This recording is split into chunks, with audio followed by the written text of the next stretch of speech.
안녕하세요. 저는 과학을 사랑하는 핫클립 베스트 MC 이연이에요. 과학하면 여러분은 가장 먼저 무엇이 연상되시나요? 보통은 과학실이나 연구실이 연상될 텐데요. 하지만 이제는 과학하면 YTN 사이언스도 같이 연상이 될 만큼 과학의 모든 것을 이곳 방송국에서 소개해드리고 있습니다. 그래서 제가 머리도 좋아지고 재미있는 과학 상식도 알 수 있는 핫클립 베스트를 준비했습니다. 오늘은 어떤 핫클립들이 준비되어 있는지 지금 소개합니다.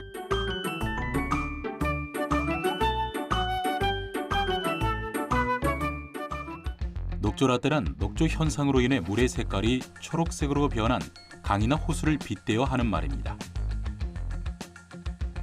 지난 2021년 7월 짙은 초록빛 녹조가 강 표면을 뒤덮은 이곳은 대구 달성군 강정고령보 상류입니다. 시민단체 환경운동연합이 낙동강 하류에서 재배된 쌀 2종을 수집해 분석한 결과 마이크로시스틴이란 독성 물질이 검출됐습니다. 청산가리보다 100배나 독성이 높은 마이크로시스틴. 수 생태계는 물론 인간에게도 심각한 악영향을 끼치는 녹조에 대한 연구도 진행되고 있습니다.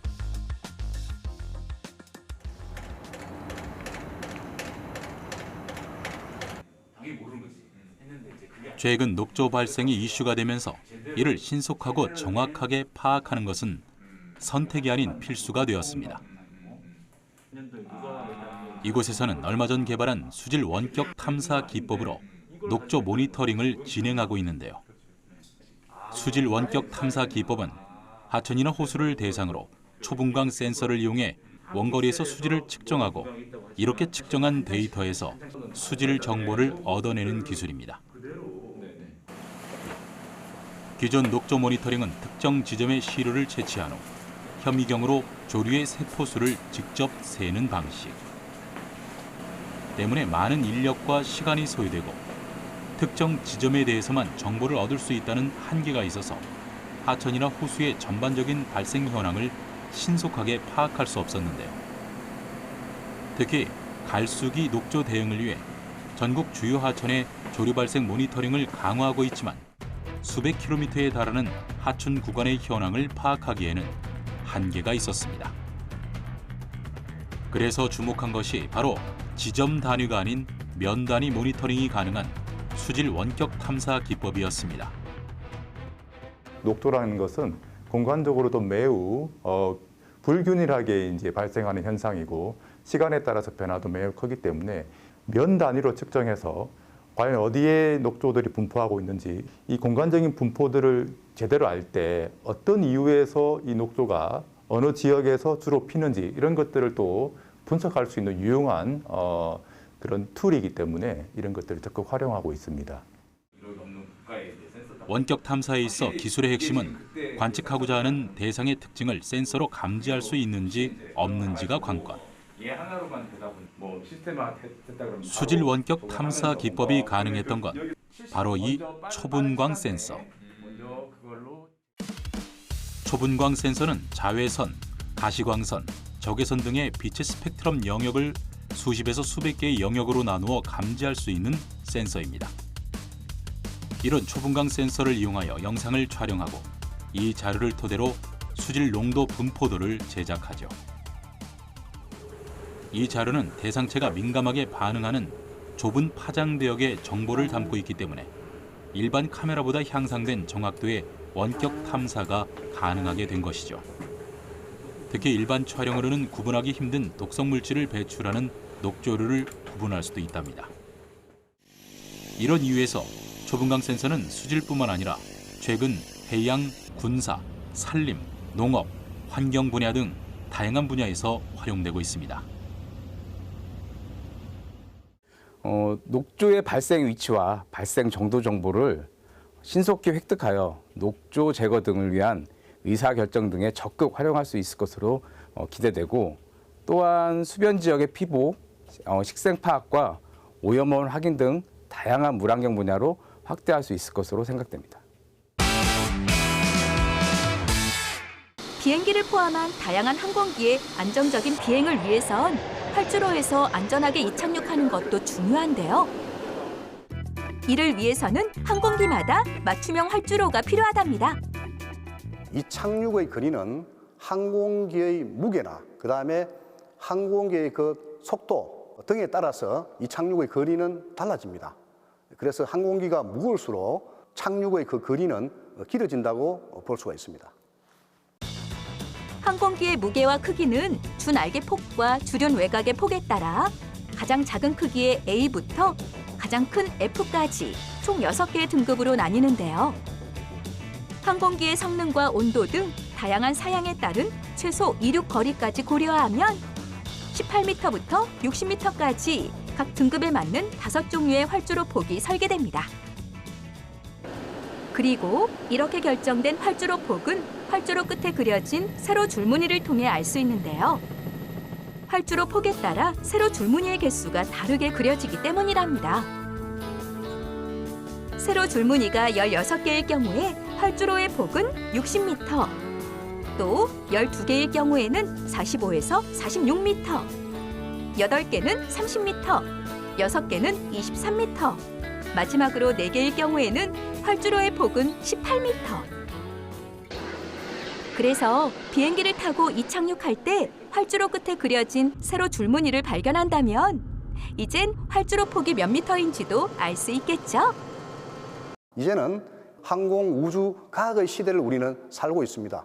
이러한 항공산업과 우주산업이 발전하게 된 까닭에는 다양한 과학과 수학의 원리가 적용이 되었습니다. 그러면서 문명의 이기가 지속적으로 우리가 개발되고 있는 것입니다. 대란 생산이 시작된 이 50년 뒤에 첫 번째 로봇이 등장합니다. 1959년도에 미국의 유니메이션사에서 유니메이트라고 하는 로봇이 등장합니다. 이 첫 번째 로봇은 1961년도에 처음으로 GM 자동차 회사에서 등장하게 됩니다.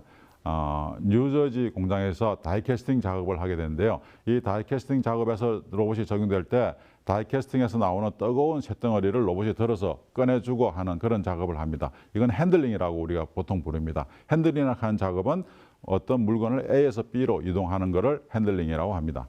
그 다음에 1969년도에 이 로봇이 역할이 더 확대 발전합니다. GM 오하이오 공장에서 스팟 용접이라고 하는 자동화를 처음으로 하게 됩니다. 이런 작업을 우리는 툴링이라고 합니다. 툴링이라는 것은 로봇이 어떤 특수한 툴을 가지고서 뭔가 작업을 하는 그런 들고서 작업을 계속 이어가는 그런 것들을 말합니다. TV나 이런 데서 많이 봐서 여러분들이 잘 아실 겁니다. 이 현대적 그런 생산이 1969년도에 처음으로 이루어진 것입니다. 이때 시간당 110대 자동차를 생산하는 그런 혁신으로 이어졌습니다.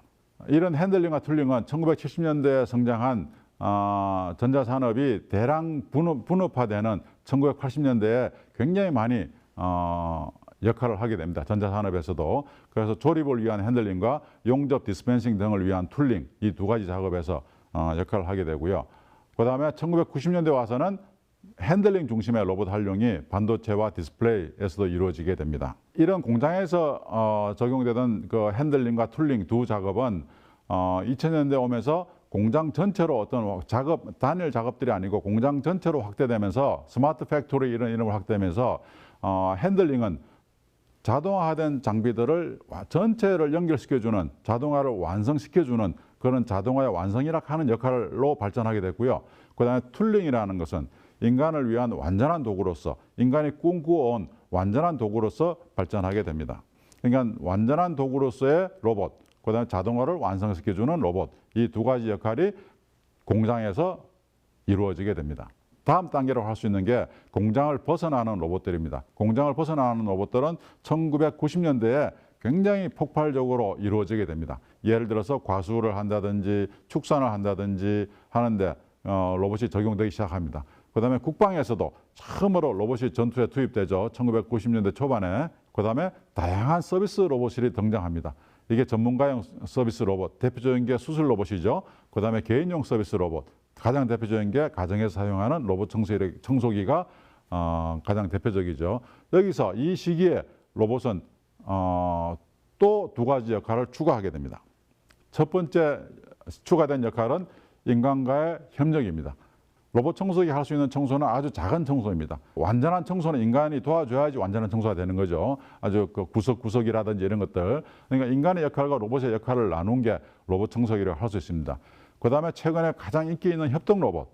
협동 로봇은 인간과 로봇이 같은 공간에서 어떤 같은 작업을 하거나 어떤 연결된 작업을 하는 그런 로봇입니다. 굉장히 안전하고 사용하기 쉬운 협동 로봇들이 지금 굉장히 확산이 많이 되고 있습니다. 인간과 로봇의 어떤 협력이라 하는, 인간과 협력하는 존재로서의 로봇을 만들어내게 되었고요. 현대 물류 공장에서는 로봇만이 들어가는 어떤 로봇의 공간을 만들고 또 인간과 로봇이 공존하는 공간이 만들고 또 자동화된 공간이 생기고 이렇게 로봇이 어떤 일정 공간을 담당하게 되는, 그러면서 인간이 안 들어가도 되도록 하는 인간 공간을 확장시켜주는 그런 역할을 하게 됩니다. 과음 후 가장 먼저 떠올리는 것은 뜨끈하거나 매콤한 국물 요리, 바로 해장국입니다. 그렇다면 숙취는 왜 생기고 숙취엔 정말 해장국이 도움이 되는 걸까요? 숙취가 생기는 이유는 알코올 분해 과정이 느리기 때문입니다. 위장으로 들어간 술에 함유된 알코올은 혈액 속으로 흡수됩니다. 혈액을 통해 간으로 운반된 알코올은 알코올 탈수 요소에 의해 분해돼 아세트알데하이드라는 물질로 바뀌는데요. 아세트알데하이드는 상당한 독성을 지닌 물질로 몸 안에 쌓이면 정신이 몽롱해지거나 어지럼증이 생기고 속이 울렁거리며 구토를 일으킵니다. 간에서는 아세트알데하이드를 분해하기 위해 아세트알데하이드 분해 효소를 분비합니다. 이 ALDH가 아세트알데하이드의 유일한 해독제죠. 하지만 사람의 간에는 소주 두세 잔의 산물인 아세트알데하이드를 대사시킬 정도의 ALDH만 있다고 하는데요. 그래서 과음 후 해장국을 찾는 이유도 여기에 있습니다. 해장국에는 각종 미네랄과 아미노산이 함유되어 있어서 아세트알데하이드 분해 효소의 작용을 촉진해 숙취 해소에 큰 도움을 주기 때문입니다. 술을 먹고 다음날 아침에도 간은 몸속에 있는 알코올을 계속 해독하고 있습니다. 이런 지친 간을 회복시킬 때 꼭 필요한 영양소가 바로 단백질입니다. 그래서 우리가 먹는 해장국, 해장이라고 하는 걸 보면은 전체적으로 고단백들을 먹는 이유가 바로 이 지친 간에 필요한 영양소를 공급하기 위해서죠. 하지만 해장국은 일시적 해법일 뿐 과음과 술자리를 피하는 것만이 유일한 해결책인데요. 코로나19 이후 술자리가 줄어들면서 한국인의 음주량은 줄어들고 과음도 줄었을 것 같지만 오히려 의외의 결과를 보였습니다.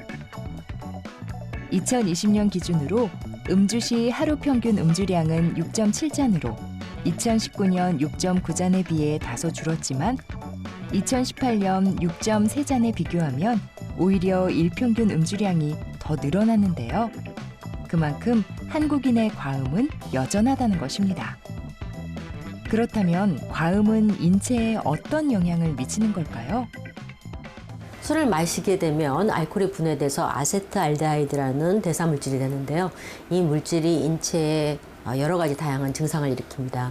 단기적으로 급성기에는 머리가 아프거나 아니면 균형을 잡지 못하는 등의 증상이 있을 수 있고요. 또 소화기 장애로 오심, 구토, 복통, 설사도 가능하죠. 장기적으로는 간암이나 유방암과 같은 암, 또 심뇌 혈관 질환, 또 정신적으로도 우울증, 수면장애, 또 정신분열병이라든가 치매에 이르기까지 다양한 질환을 일으킬 수 있겠습니다. 어떠셨어요? 흥미로운 내용들이 많이 있었나요? 여기서 끝이 아닙니다. 재미있고 알찬 핫클립 베스트 이어서 보겠습니다.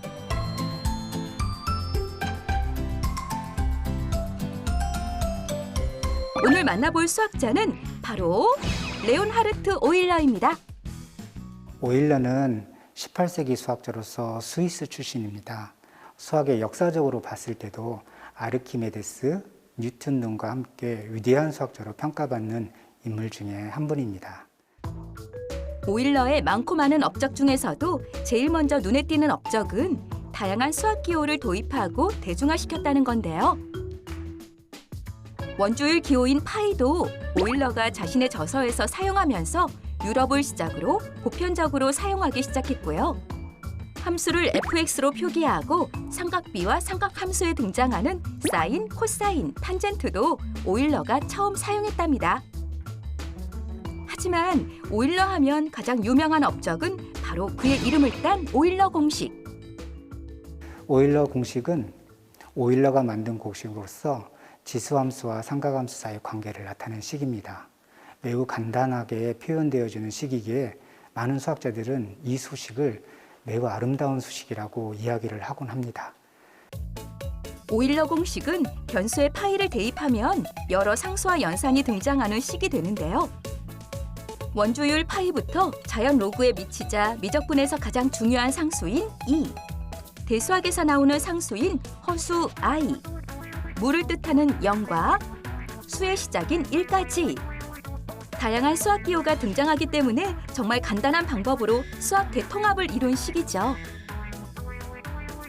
또 각 점에서 동일한 선을 2번 이상 지나지 않도록 선을 그리는 방법, 한복 그리기 문제의 답을 찾아낸 것도 오일러랍니다. 짝수개의 선이 나와 있는 점을 짝수점, 홀수개의 선이 나온 점을 홀수점이라고 할 때 오일러는 모든 점이 짝수개의 선을 가지는 경우 또는 홀수점이 없거나 2개일 때에만 한복 그리기가 가능하다고 정리했는데요. 그러면 이제 확인해 볼 시간. 홀수점이 2개인 오각형 도형에서 이렇게 실을 걸어주면 하나의 실로 모든 점을 지나는 것. 확인했죠? 지난 2월 24일 러시아가 우크라이나 영토를 침공하면서 전쟁이 발발한 지 벌써 한 달 반이 지났습니다. 이미 2014년에 크림반도를 강제로 합병했고 돈바스 지역에서 전쟁을 치르면서 이번 사태는 예견된 일이었습니다. 우리가 우크라이나 전쟁에 관심을 갖는 이유는 한반도의 안보 환경도 역시 불안정하기 때문입니다. 이 전쟁과 과학기술이라는 오늘의 주제에 초점을 맞추어 본다면 질문은 다가올 위협을 어떻게 예측하고 어떻게 대응할 것인가 하는 것으로 대변할 수 있을 것입니다. 오늘 중점적으로 살펴볼 과학기술과 이 무기체계 전쟁의 관계를 살펴보면 반 크레벨트 같은 사람은 과학기술과 무기체계의 발전이 전쟁의 양상을 바꾼다고 이야기를 했습니다. 그래서 간단한 도구를 활용한 도구의 시대에는 근거리 전투를 했고요. 기계의 시대에는 대규모 병력과 물자를 전투에 활용했습니다. 그리고 시스템의 시대에는 입체적인 군사작전을 치렀고요. 지금과 같은 자동화 시대에는 전쟁도 자동화되고 정확성이 향상되었다고 보았습니다. 이렇게 전쟁의 원인을 하나로 단정할 수 없듯이 전쟁의 양상을 결정하는 요인도 단정할 수 없습니다. 전쟁은 다른 모든 것과 연관되어 있고 또 모든 다른 것은 또 전쟁과 연관되어 있기 때문에 전쟁을 설명하고 변화를 추적하는 일은 세상의 모든 이론과 역사를 다루는 것과 거의 맞먹는다라는 평가가 있습니다. 그러면 전쟁의 양상을 결정하는 가장 중요한 요인 중에 하나인 과학기술과 전쟁은 어떻게 연결될까요? 첨단 무기를 많이 갖고 있으면 전쟁에서 승리하는 것일까요? 이 과학기술이 전쟁의 양상을 변화시킨 가장 대표적인 사례로 2차 세계대전을 들 수 있습니다. 이 지상작전의 제왕이라고 불리는 전차를 먼저 개발한 것은 연합군이었습니다. 그리고 이 연합군 내에서 이 전차를 어떻게 활용할까 하는 많은 고민들이 있었습니다. 하지만 이를 먼저 활용한 것은 독일군이었습니다. 전차 개발에 한 발 늦었던 독일은 기갑부대를 적극적으로 활용해서 전격전을 치렀는데요. 이 전격전으로 유럽 전역을 군사적으로 석권하고 소련마저 위협해 갔습니다. 이 독일의 구데리안이 주창한 전격전은 다음과 같이 치러집니다. 첫 번째는 적 후방 지역에서 분란을 먼저 일으킵니다. 전투기가 또 제공권을 장악해서 주요 시설을 폭격하고요. 기계화 부대는 충격력을 활용해서 전투력을 집중해서 돌파구를 만듭니다. 이렇게 만든 돌파구를 활용해서 후방 깊숙하게 침투해서 상대방의 심리를 마비시킵니다. 또 뒤이어서 차량화된 보병이 들어가서 포위된 적을 소탕하는 식으로 전격전이 이루어집니다. 이 2차 세계대전의 전격전 사례에서 보시는 것처럼 새로운 과학기술은 전쟁의 양상을 변화시킬 수 있습니다. 하지만 새로운 기술이 항상 성공하는 것은 아닙니다. 1차 세계대전 당시에 독일군과 참호를 파고 진지전을 하던 영국군은 소음 전투를 앞두고 자신감이 있었습니다. 이 파괴력을 갖춘 많은 양의 대표를 만들고 갖추고 있었기 때문이죠. 이런 자신감을 바탕으로 탄막 포격이라는 전술을 구사했습니다. 그러니까 먼저 진지에 돌입하기 전에 엄청난 포격을 퍼부어서 독일군이 미리 설치해둔 철조망을 파괴하고 강력하게 구축된 진지도 파괴할 수 있을 것이라고 자신감을 가졌습니다. 그런데 실제로 포격을 하고 보니 불발탄이 너무 많이 나왔습니다. 엄청난 포탄을 쏘고 그 포연이 거치고 난 뒤에 보니까 철조망이 멀쩡했습니다. 그리고 진지 안에서 피해를 입었을 줄 알았던 독일군이 곧장 뛰어나와서 돌격하는 영국군을 향해서 기관총을 쏘았습니다. 결국 이 전투에서 양측은 너무 많은 희생을 당했습니다. 기술을 과신한 탓이었습니다. 이렇게 전쟁 양상은 군사 기술에 따라 변화합니다. 새로운 기술은 군사력이 운용되는 전쟁의 환경 자체를 변화시키고 국가와 국가들 간의 힘의 균형을 또 다르게 만듭니다.